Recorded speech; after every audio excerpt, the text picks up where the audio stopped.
Bonjour Stéphane. Bonjour Pierre-Antoine. Aujourd'hui, on va parler de LVMH qui a décidé de fabriquer des masques vu l'urgence là, du coronavirus et du manque de masques pour les soignants. Donc, le géant du luxe s'engage à produire 10 millions de masques par semaine. Les premières livraisons auront lieu dans quelques jours. Et également, ça fait suite à ce que vous avez fait enfin, un peu plus tôt la semaine dernière sur le fabriquer gratuitement du gel hydroalcoolique pour les hôpitaux. Voilà. Donc, plutôt une bonne nouvelle de voir que des entreprises peuvent voilà, Oui, fabriquer ce genre de choses assez rapidement. Il y a aussi Pernod Ricard c'est ça. qui a fabriqué, qui a voilà, mis à disposition, re- refocaliser sa production sur la fabrication de gel hydroalcoolique pour voilà, fournir les hôpitaux. Donc plutôt une bonne nouvelle. Après, il y a toujours des critiques qui vont nous dire ah, mais s'ils payaient leurs taxes, on n'aurait jamais eu ces problèmes. Ça n'a rien à Oui, voir et ça n'a rien c'est à pas voir. vrai. C'est pas vrai. C'est intéressant comme commentaire. Mais Moi, d'abord, je l'ai vu ce commentaire. oui, je Ouais. te crois. Je te crois. Je pense d'abord le premier commentaire qui, moi, me vient à l'esprit, bien sûr, d'abord, c'est de saluer ces PDG qui prennent une telle initiative. On dira qu'ils en ont les moyens, peut-être. Ils y sont pas obligés. Moi, je pense qu'il faut saluer ce geste.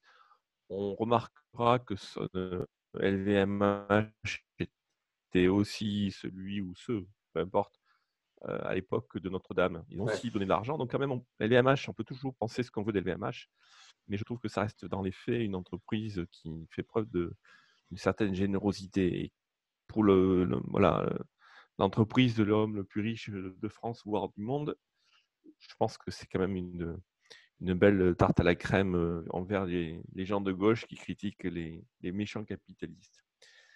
Euh, Ils sont encore une fois, sont pas obligés. Et quand même, le deuxième point, je pense, c'est comment explique-t-on que, au-delà de l'argent disponible, et encore, ils n'ont pas du cash comme ça, que eux vont réussir à se lancer, à faire, à produire ces gels et ces masques de leur propre initiative, avec leurs propres moyens. Il faut savoir quand même, LVMH, ce n'est pas leur métier, hein. Ricard non plus Ouais. d'ailleurs, hein. Donc en plus, ils agissent sur des domaines qui ne sont pas leur métier. Alors que l'État, qui est censé être le nirvana de la santé et de la sécurité, n'y arrive pas, patauge lamentablement, se fait voler en grande quantité ou perd en grande quantité les masques, les gels qu'il est censé avoir en stock, bloque le marché en bloquant les prix, on pourra en parler. C'est quand même une tartufferie. Il faut quand même montrer le contraste. Après, tu dis effectivement, et je pense ce commentaire intéressant, s'ils avaient payé leurs impôts ou leurs taxes, on n'en serait pas là. Je pense que c'est vraiment ne pas comprendre le problème, euh, l'incapacité à tout un ou avoir ces gels n'a rien à voir avec la fiscalité, les paradis fiscaux et l'imposition des entreprises. Euh, les masques sont soi-disant en stock. Pour autant, il y a un décret, si j'ai bien compris, du temps de Hollande qui a décidé que les stocks soient amoindris. Soit Donc, diminué pour faire c'est des l'État qui a économies. Ouais, décidé qu'il ouais. n'y avait plus besoin. Voilà, ok, mais c'est Ouais, l'État ouais. qui a décidé que,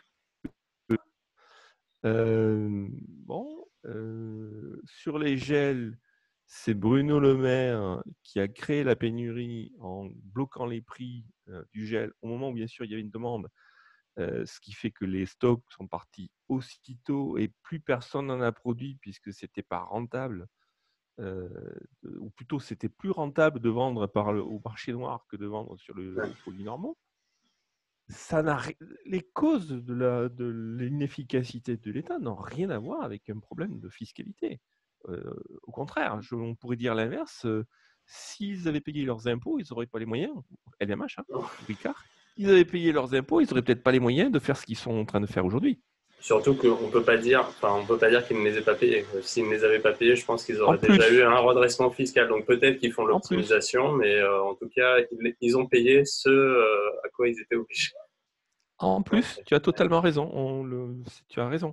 Donc, c'est un argument très tordu, de mauvaise foi, en fait, et qui se refuse à reconnaître la générosité là où elle est.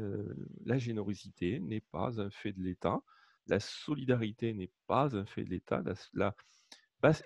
Bastia parlait de fraternité, on a oublié ce ouais, mot. Hein, maintenant, on parle de solidarité, mais en fait, ce qu'on veut dire, c'est fraternité, celle qui est sur nos frontons. Et la fraternité, c'est spontané, volontaire et non pas obligatoire, réglementaire et étatique. Là, on a deux entreprises qui font preuve de fraternité. Et il faut savoir le reconnaître. On peut se demander pourquoi les autres ne le font pas, ça serait une bonne question, mais il faut savoir reconnaître celles qui le font. très bien. Donc bravo à LVMH et Ricard pour Bien leur sûr. geste. Alors, tu vois, dernier point, si tu me permets Ouais, rapidement, c'est vas-y. je m'interroge plutôt de Sanofi. Qui est typiquement une entreprise qui, elle, cette fois-ci, est dans ce secteur d'activité, qui est très largement comment dire, De mèche. pseudo-nationale, qu'on va dire. Ouais, Elle n'est pas totalement nationalisée, mais enfin, elle est largement contrôlée par l'État. C'est amusant de penser que, par contre, cette entreprise-là ne se positionne pas, même en ouais, réaction à Ricard et à LVMH, pour elle aussi faire preuve spontanément de générosité. Je constate. ouais. C'est vrai, c'est étonnant. Ok. Bah, c'est bon. Merci Stéphane. Je t'en prie.